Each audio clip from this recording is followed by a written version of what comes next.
Hey everybody, welcome back to Stereoscope Rewind, the podcast where we talk TV, movies, and I've been saying behind, corner all week because of the bear. And it's back, baby. It is the bear week. How are you? I'm good. You know, I went to a work event last night. What work event did you go to? Some event, but it was really nice, but I met this guy and he was an older gentleman. Okay. And he was in a cool purple shirt and like a scarf, and he was wearing a hat, and he just looked really, really cool. And I was wearing all black, which I wear a lot of black. And he was like, "It's LA. Like, why are you in all black?" And I was like, I don't know. This is just a color I really enjoy wearing. He's like, "We're not in New York." And then he was like, "Gosh," like 10 minutes later, he was like, "Gosh, I'm so hot. I'm sweating." And I was like, "It's LA. Don't you know it gets hot?" Oh, and we just started laughing together. But it was funny because it was the second time I ran into him because I was out in the front and he asked me where valet was. And I was like, I'm not the valet. You could be the valet for the right price. And I said, "But I'll bring your car around for $100. It is right there." So it was pretty funny. It was a fun interaction. Yeah. Next time you should be like, for $20, I'll tell you where the valet is. "I will take your car and keep it, sir." Yes. "I will keep your BMW." What kind of car do you have? Oh, yeah, I would definitely go get that one. It may not come back. That's true. I like that. Yeah, it was funny. So, yeah, but it was good. That's what's going on with me. Oh, man, people still go out in LA? That's amazing. Yeah. I mean, I'm not usually one of those people, but I made an exception. Look at you leaving the house. I'm very proud of you, Amy. Yeah, well, I was already out of the house at work. If I had not been out of the house at work, I definitely wouldn't have gone. But yeah, it was fun. Well, good. I'm glad to hear it. I did not get out and about at all. So you did it for both of us. Thank you for keeping LA moving, keeping everyone working. Yeah, if it weren't for me, everything would just crumble, I'm sure. Yeah, LA would have shut down last night at 7 p.m. Yeah. When you were done with your day. Oh, Amy's done. We're all going home. Everyone go home. Amy's done with her day. Yeah, so in honor of my new friend that I met, I wore a black turtleneck today. Oh, also, yes. I forgot this part of the story. When he said the thing about all black, I leaned in really close to him and I was like, "It's because I'm a vampire." What did he say to that? And he just thought it was the funniest thing. And he's like, "Oh, that makes sense. That tracks. You look like a vampire." I was like, "Yeah. That tracks. I like it. It tracks." The sun's down. I'm in all black. Careful. Don't get too close. Yeah, it was a funny little interaction. I've never met this guy in my life. So it was funny. Oh, man. Did you be able to contact him later? Did you get his card or anything? No. Just one of those fun moments in life where you meet someone. It's a fun night. He's a fashion designer, I think, from New York or Okay. something like that. So I was like, "Oh, you're from New York? Like, aren't you used to seeing people wearing all black?" He's like, "Yeah, that's why I want some color in my life." Yeah, he was fabulous. He was very colorful. So, well, we all need that more. I know. So yeah, it was fun. Well, this week we are talking, like I said in the intro, it is The Bear is Back. The bear is back. And I'm very excited about Carmi and all of the Carmi Army, I guess we'll call it. Oh, I love that. The Carmi Army. Carmi Army. Yep. The Carmi Army. Look at you, very Jeff. exciting. I could not wait for the bear to come back. So, The Bear, Season 4, Episode 1. Amy, please tell me your overall feeling. How did you feel about this episode? Man, they hit you with a gut punch right out of the gate. Right? I felt like this whole episode, stressful, yes, but it was just gut punchy. Gut punch, gut punch, gut punch. Mm-hmm. They start off with that scene with Mikey and Carmi talking, he's making the sauce and they're talking about starting a restaurant together. And it was such a sweet moment of brothers being brothers that I loved. I was just like, "Oh, okay, this is where we're going with this. Okay, It's going to be that kind of episode." Yeah, so it was gut punchy for me the whole time. What about you? I was very happy with the episode because, like you said, it was gut punchy, but I also appreciated that they came right out of the gate and just hit us. Sometimes with shows, like this, Taylor Sheridan, he will take him about 3 or 4 episodes to kind of get his show going, Yellowstone. And that just would drive me crazy. It's like, I'm here, I'm putting in the time, you put in the time and give me things to chew on. And they, like, out of the gate, it was like Carmi and Mikey.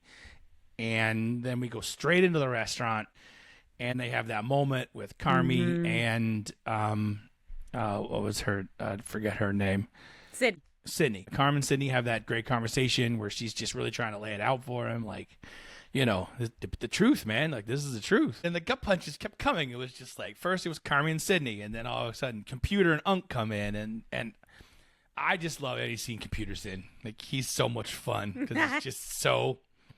Just dial tone, you know. Yes. Just he did nothing. It's all numbers to him. The life doesn't matter how people feel. He doesn't care how cool it is. Numbers. That's his job.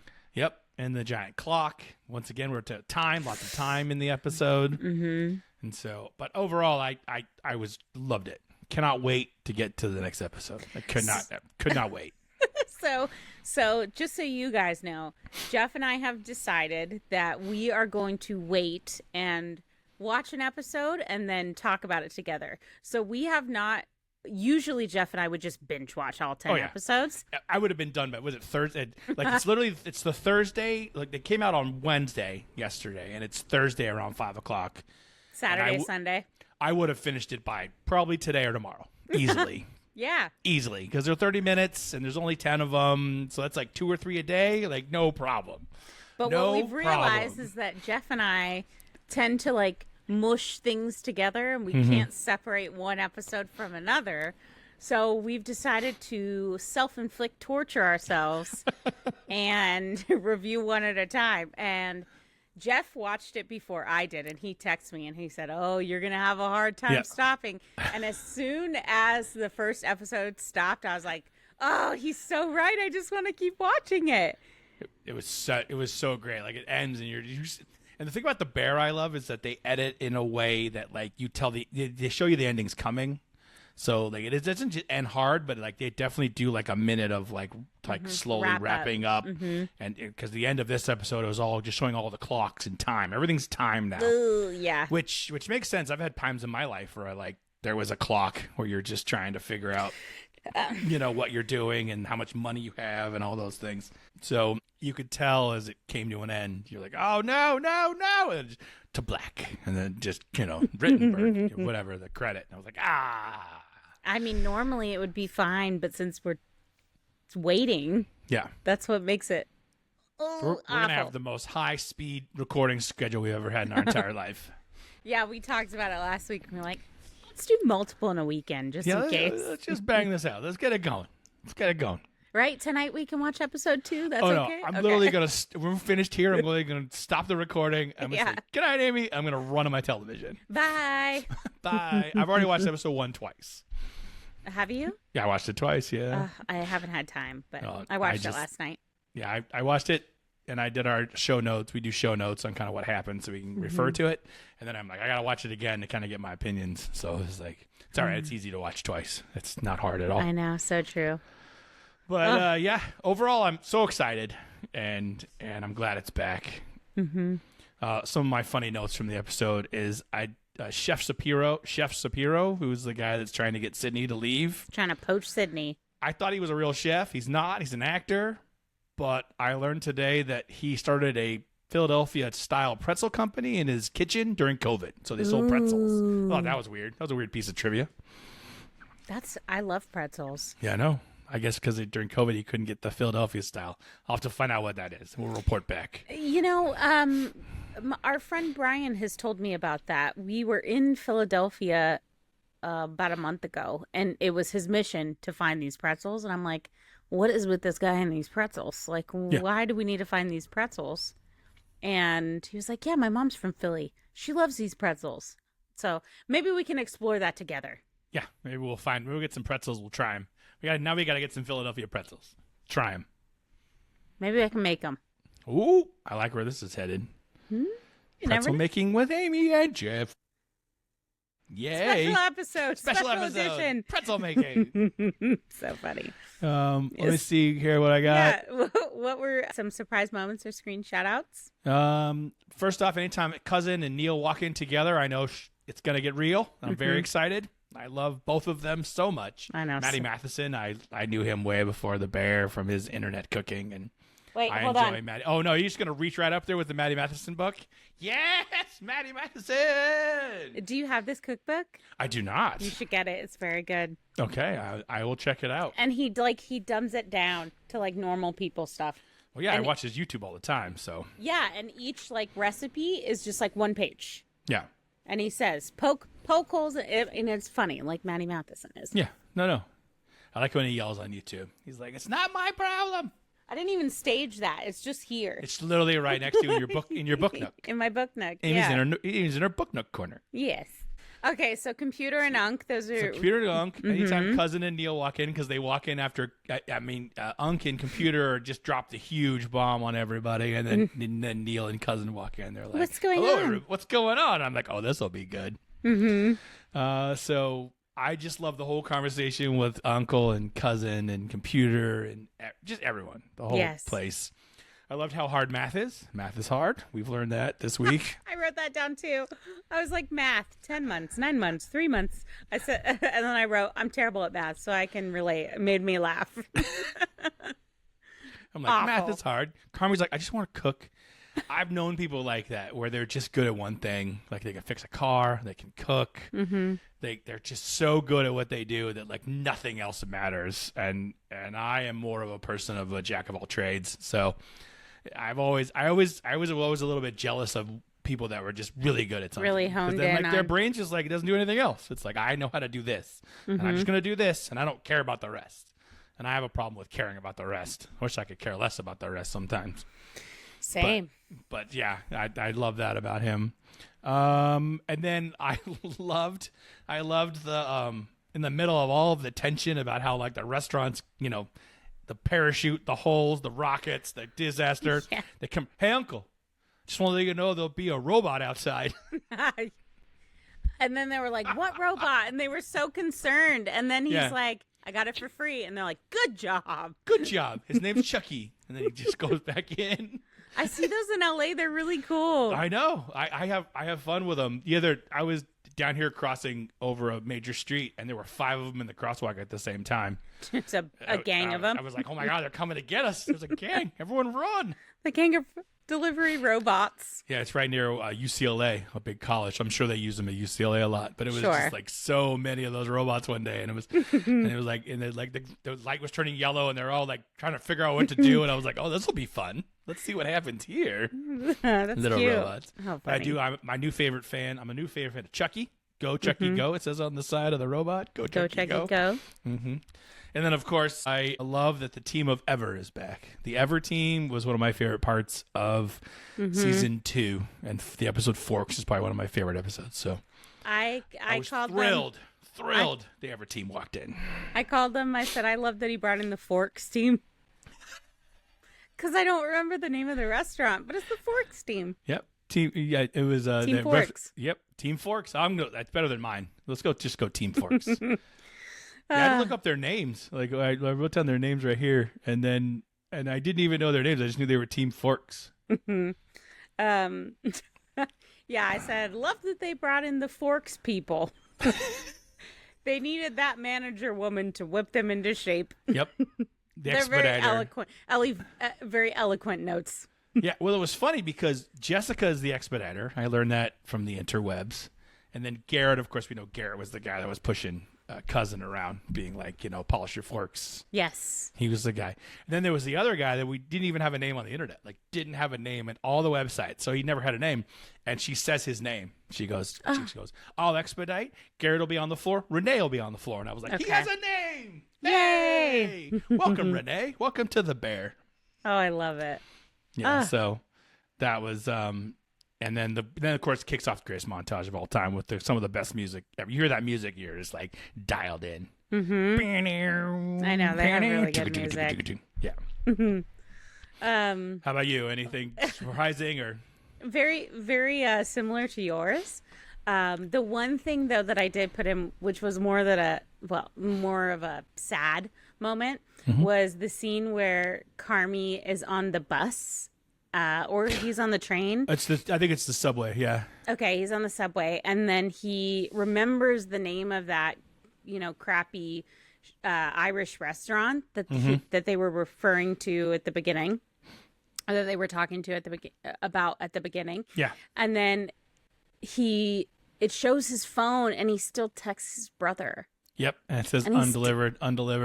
And he's still texting his brother, and he said the name of the restaurant was this, and then I paused it to read the text messages. Yeah, me too. And it's like, I love you, like, I miss you, like, and I looked over at Mike, and I was like, he's still texting his brother. And he's like, what? And I was like, look, he's texting Mikey. And he was like, yeah, some people, when they're grieving, that just helps them. And I was like, it's so sad. But I did love that moment. I had to pause it too, and I was like, oh. No, I read stories on the internet. There's a whole movie about that too, where a guy and a girl, like a guy, I forget who dies, either the husband or the boyfriend, and she starts texting the number, and then someone starts texting her back. There's a movie. Yeah, that's like Who's Married to Nick Jonas? Yeah, and then in real life, I've heard stories on like Reddit and stuff where people text the old number, and then people text back, and they tell them why, and they're like, text anytime you want. Text anytime you want. So it's like that. So sad. So it's definitely a thing that people do. I'm surprised. But yeah, that was the second gut punch. Well, they came out hard with the gut punches. You had Mikey, and I love that actor who plays Mikey. I forget his name.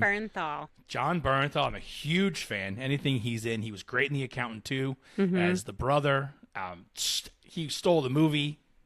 I mean, Ben Affleck's always great, but John stole the movie in the Accountant too. If you see some of his like interviews and things like that, he's very much that person. Yeah, like he kind of repeats his words a little bit, and he's quick and fast, and he's very much the person that he portrays sometimes.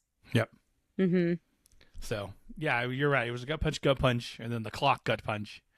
But then, they tried. I saw them coming together as a team. I think with the montage, they'll get better. I think if the ever team can't whip into shape, then we're in serious trouble. No one can, because they were running basically the world's greatest restaurant. Yeah, it was basically Ever was considered the greatest restaurant in the world. Really? So yes, that restaurant. I think a restaurant in Chicago actually holds that title. But But that restaurant is mimicked after other restaurants like French Laundry, things like that, where it's like it's one of the top restaurants in the world. That's why that whole thing with Forks was such a big deal.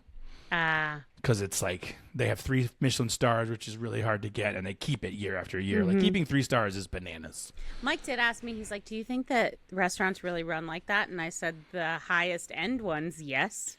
Yeah, I've done a lot of YouTube watching, I admit it, and a lot of chefs talk about how like the yelling and the screaming is very rare. A lot of times in really high-end kitchens, it's really quiet, except for like when the chefs are talking to each other with like, yes, chef, and then if the expediter's like, time on the steaks, 5 minutes, chef, like that's all that's said. There's not a lot of yelling. There's not a lot of screaming. There's not a lot of pans flying. I mean, I'm sure it has happened. Yeah. But most of the bigger, nicer restaurants, a lot of the kitchens I've heard are just very quiet. They're like libraries almost. A well-oiled, efficient machine. Just cooking. People are concentrating. People are cooking. And then the only time there's really any talking is like when it helps the group. They're calling out. Yeah, the call-outs and the keeping time and, still waiting on 3 steaks, still waiting on 3 truffle, truffle in 5, truffle in 2.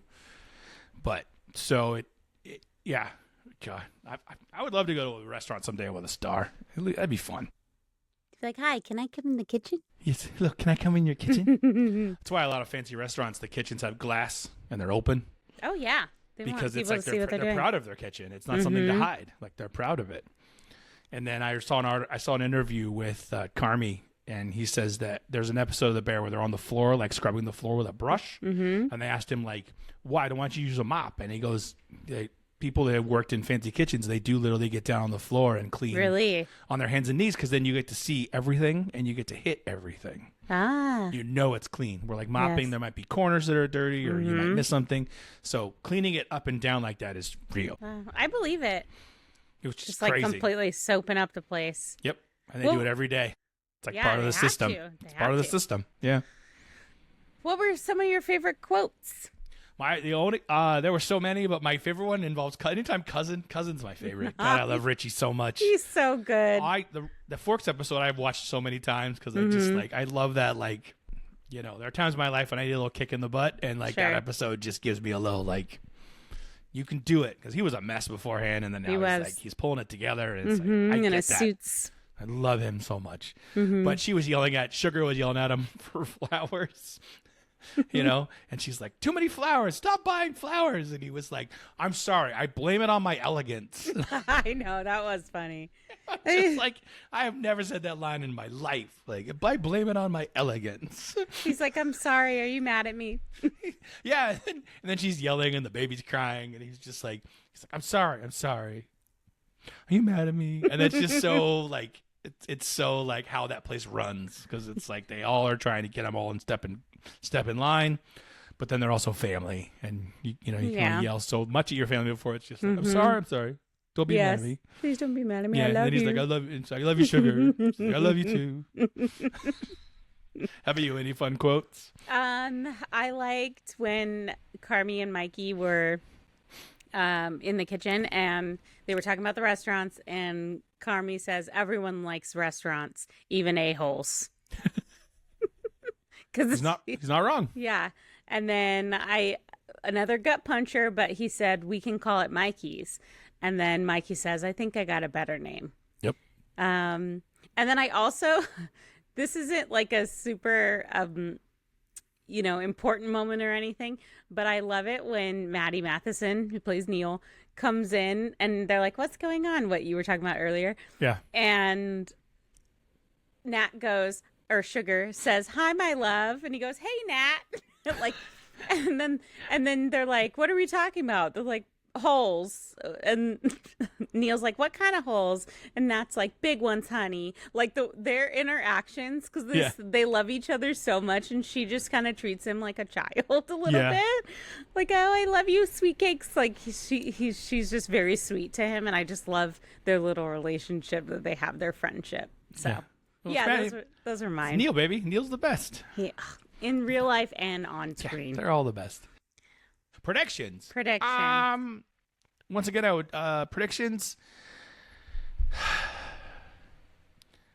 I would almost, if I'm going to predict, it'd be more of what I want, and I'll do predictions kind of for the whole thing. Okay, so let's hear it. I want Claire Bear to come back. I want them to figure it out, because they are perfect for each other. They're both a little broken. They're both a little wandery, and they both have crazy schedules, and so it works out.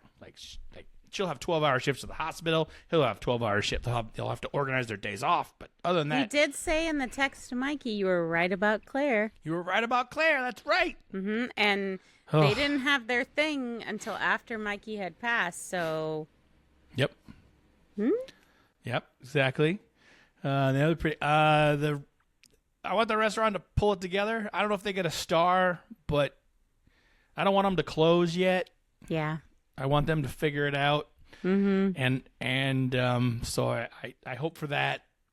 And then, of course, Cousin needs some loving. So hopefully Cousin and Jessica can somehow maybe go on a date or something. That would be cool. So, I would love that. I would like that. What about you before I take them all?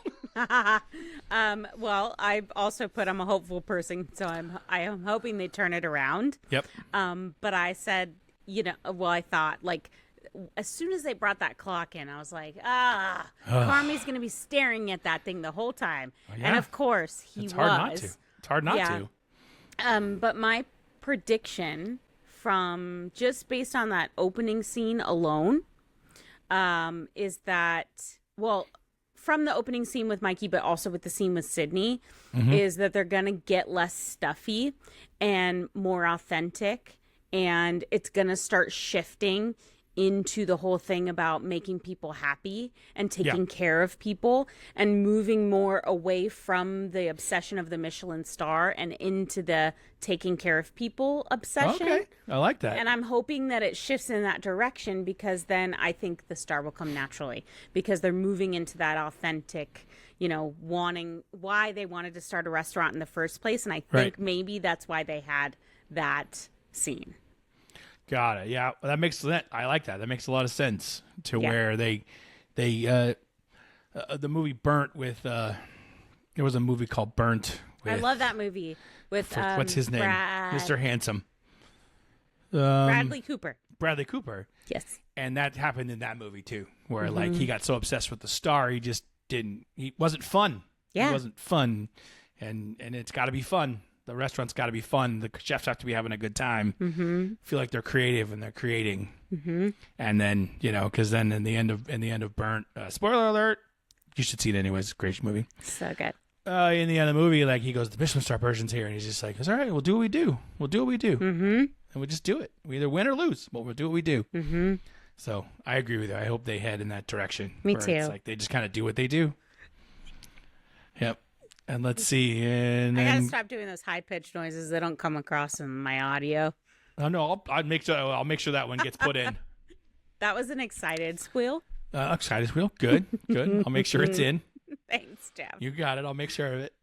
But yeah, those are the big ones that I want. And then I want Neil to stand a little taller. I want him to be I want him to realize that he's powerful. He's a powerful guy and he's a smart guy. It's Matty Matheson. There's in the trailer for this whole season, they have him like in the back near the dumpsters, like, go ahead and walk. Just walk like a normal human. Walk like, and he's walking and he like can't do it. And he's like, okay, try it again. I love this character. Yeah. Oh, and then one other question I had for you is do you think they will have a solo episode, and do you think who will it be? A what? Remember how we had Forks with Cousin, and then Tina did the episode where she got the job at the Bear. They've done one for Sydney pretty much. Sydney's kind of had her own. The show's all about Carmi, so he's kind of had his own deal. Gosh. That's a great question. And they already did one for Marcus. Marcus went to... Yeah. Marcus, like last season, a lot of characters did their own thing. Yes. You know what's going to happen? Who? Is that older gentleman that runs the drive-through window was filling out a college application. So it's probably going to be him. I agree. I had him down because... two things: the application and how he kind of works away from the Bear, the high end Bear. Yeah. So we need a little more from him because he's an amazing actor, and I want to see lots from him. And two, when Sydney came, him, and then the other character, the sommelier. Maybe it's sommelier. It's either going to be the guy that runs the sandwich window or the sommelier, because when Sydney said like, I have a friend I want you to meet. Yes, you're right. No, it's going to be sommelier. It could be a whole episode where he goes and does like a thing at Ever where he follows a sommelier around. Now, who's the sommelier going to be? And maybe it's number 2 and we just don't know it yet. I know. But I had the sandwich window. My guesses were sandwich window or sommelier. Those were my 2 guesses because I think it's going to be the sommelier. I think so too. You're right. He's in school and he's lost, and he's not lost, but I've heard that's one of the hardest things in the world to get that certification, because you have to memorize everything, and then you actually have to like sip wine and be like, the northern France northern region, 82, 83, and like you just have to know that. Not even knowing that, but then pairing it with dishes. Yeah, and then so you have to memorize all that and then pair it with what would taste best. Yeah, like the kitchen hands you like this truffle thing, and you got to be like, okay, that feels like it would be in 2002. These grapes bring out the savoriness of the truffle and the blah blah blah. No, it's a whole thing. I don't say blah blah blah like it's not a big deal. I know it's a big deal, but you know what I mean. Yeah. So I'm gonna wrap up because I'm gonna go watch the next episode. Okay. I just breathed into the mic. Enjoy that, everyone. Jeff and I have realized that we're heavy breathers and we need to close our mouths. Yeah, we're doing better. Post-production is very kind to us. That's all I have to say. Sometimes I see my shoulders going up and down, and I'm like, why am I breathing so heavily? You're like, we're not talking about anything stressful. Come on. All right, so once again, here we go. If you enjoyed today's episode, don't forget to like and subscribe. Leave us a rating, review, favorite podcast. Do all the things that we hope you would do. Interact. Send your comments. What was your favorite things? Favorite quotes? Favorite whatever. And the more you comment and enjoy our shows, the more people will find us. And we've been really enjoying getting involved on TikTok. So find us on TikTok because that's where we put a lot of stuff. It's a lot of fun over there. All right. So other than that, I need to go watch the episode as soon as possible. So Amy, sign us off. Thank you for rewinding with us. Toodaloo!